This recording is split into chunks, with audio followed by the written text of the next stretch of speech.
Bağcılar'da bir grup gençle tanıştırmak istiyorum. Onların öyle büyük stüdyoları ya da arkalarında büyük prodüktörler yok. Bağcılar'da yaşıyorlar ve Bağcılar gerçeğiyle kendi kurdukları bir stüdyoda arabesk rap yapıp kendi gerçeklerini anlatıyorlar. Bu sırada bizim stüdyomuzda Bağcılar'da bizi de es geçiyorlar diyemeyiz. Bize de bakın nasıl besteler yapmışlar. Rap bizimle zirve, burada çıkar bizi tavana. Haberlerde görmek isterim bu semti, yaz bana. Çatı Rekos'a selam olsun, Cüneyt Özdemir sana. Kötü bir amaç yok bu işte, al yaşananlar sana. Ömer Sarda henüz 18 yaşında. Bağcılar'da yaşıyor. Bir tekstil atölyesinde çalışıyor. Akşamları ise çatı katında bulunan tek oda stüdyoya geliyor ve keşemere dönüşüyor. 4 yıldır rap yapsa da 9 yaşından beri şarkı sözleri yazıyor. Genelde şarkılarını nereye anlatıyorsun? Yaşanılan şeyleri, aşkı, hayatı, sokakta yaşananları, mesela insanların yaşadıklarını, vallahi neşesine yapıyoruz, takılıyoruz öyle. Hani bir amacımız yok. Artık nereye götürürse bizi. Ya ilk başta zordu, hani millet gördüğü zaman bazıları dışlıyordu, bazıları şaşırıyordu bu acaba diye. Şimdi hepsi alıştı yani. Ama gördüklerinde değişik bir tepki vermiyorlar. Ya Bağcılar nasıl diyeyim yani? Bana göre güzel. Hani hırsızını tut. Her şey, baştan sona her şey var ama bana göre güzel yani.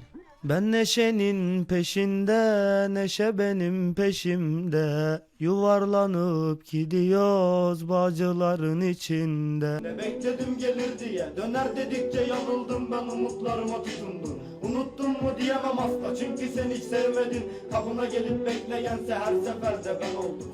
Onların büyük stüdyoları yok. Kliplerini cep telefonuna çekiyorlar. Ama bir akım yaratmış durumdalar. Bağcılar Rap. Ellerinde tesbih, üst baş sportif. Sonuç YouTube'da 6 milyon izleyici. Keyif peşinde ve neşem yerinde, birikti ayanlar yine köşelerde. Sırf Bağcıları anlatıyorum diye bu aralar zenciler bile bizle. Dinçer Öztürk 30 yaşında. Geceleri güvenlik görevlisi olarak çalışıyor. Akşamları ise rapçilerin prodüktörlüğünü yapıyor. İmkansızlığın ve yokluğun insanın yüzüne çarptığı Bağcılar'da ezilenlerin sesi olmaya çalışıyor. Şu anda senin evinin en üst katındayız. Buranın adı Çatı Records. Hakikaten de çatı katındayız. Yani burada kayıt alıyorsunuz, burada bu şarkıları üretiyorsunuz, yapıyorsunuz ve Bağcılar'dasınız. Bu gerçekten ilginç bir hikaye. Hikayenin en başına dönersek nasıl başladı? Bu Çatı Records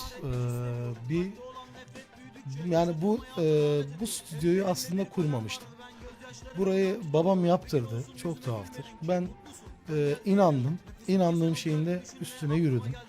Ben dedim stüdyo yapacağım. Babam karşı çıktı, işte annem karşı çıktı. Yani karşı çıkmasının sebebi işte farklı yollara gitmeyelim diye. Biz burada mutluyuz. Biz burada bir aileyiz. Ben öyle diyorum her zaman da. Biz burada bir ortam yarattık. Bağcılar'ı seviyorum ya. Bağcılar çok güzel bir şehir aslında. Deli dolu burası ve farklı piyasası. Ayıktın değil mi? Bağcılar burası. YouTube panelinde en basit örnek, açan, dinleyen, şakasına dinliyor. Adam gülmek için dinleyecek. Yalnız 3 kere dinledikten sonra bize aşık oluyor. Biz sokak hayatını yazıyoruz. Yani gençlerin hayatını yazıyoruz. Gençlerin ağzındaki cümleler, laflar, kelimeleri biz burada kafiyeye dökerek işte Mugo ayanlar, aha bayılanlar gibi böyle cümleler. Bunlar ne demek az önce dedikleri? Mugo arkadaş, kardeş, bayılanlar, işte arkadaşım bayıldı. Mugo gel, işte kardeşim, arkadaşım, dostum anlamında kullanılan bir cümle. Ama işte tabii insanlar bunu sokak hayatında aldıkları için biz bunları rap'e döküyoruz. Ve bu çok güzel bir şey oldu yani. Hani ben buna inanıyorum. Kürtçe rap de yapıyoruz. İşte Türkçe rap de yapıyoruz. Amacımız rap kültürünün olması. Ortam belli. Zaten Bağcılar kalabalık bir şehir diyebiliriz. Çünkü bayağı bir nüfus barındırıyor bu Bağcılar. O yüzden dolayı da ben bunu daha fazla bize olanak sağlanmasını istiyoruz. Yani bize bu rap kültürünün olanağını sağlayıp gençleri farklı yönlere değil de bizim tarafa doğru çekmeyi istiyorum. Yani burada amaç aslında gençlerin bir uğraşının olmasını istiyorum. Seni ben çok sevdim.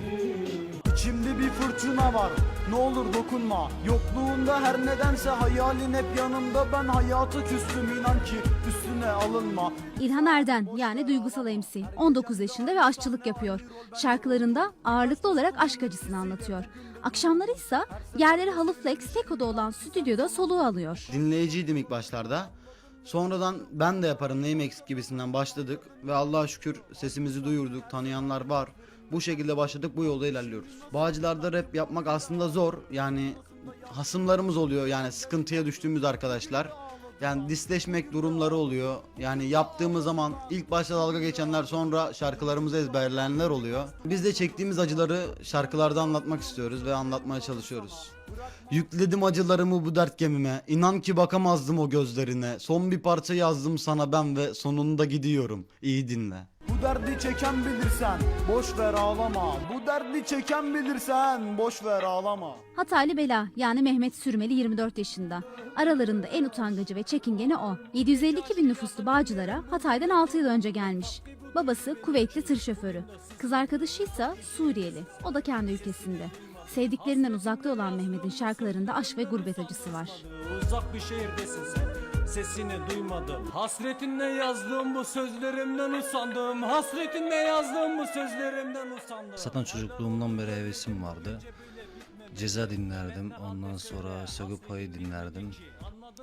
Yani melankolik veya da arabeskleri dinlerdim. Yani çok hoşuma giderdi. Ya dedim bir de stüdyoya gideyim, bakayım nasıl yapacağız. Öyle yani başladık. Aşkı anlatıyorum. Karışık ya. Melankolikten arabesk işte farklı yani ya. Biraz sıkıntılı yani. Sıkıntılar oluyor yani. Karışık yani burası. Fatih Mahallesi karışık. Ve bazıları hoşlanıyor şarkılardan. Bazıları yani şey diyorlar yani dışlıyorlar. Bazıları da yani hoşuna gidiyor yani rapten yani. Ölümü bekledim her gece, ne olur bir ses verin lan. Kollarımdaki kesikler sadece bir fragman. Bağcılar'da rap'in yıldızları dört kafadar, yoksul semtin neşesi olmaya devam ediyorlar. Rap bizimle zirve burada çıkar bizi tavana. Haberlerde görmek isterim bu semti yaz bana. Çatır Ekos'a selam olsun Cüneyt Özdemir sana. Kötü bir amaç yok bu işte al yaşananlar sana.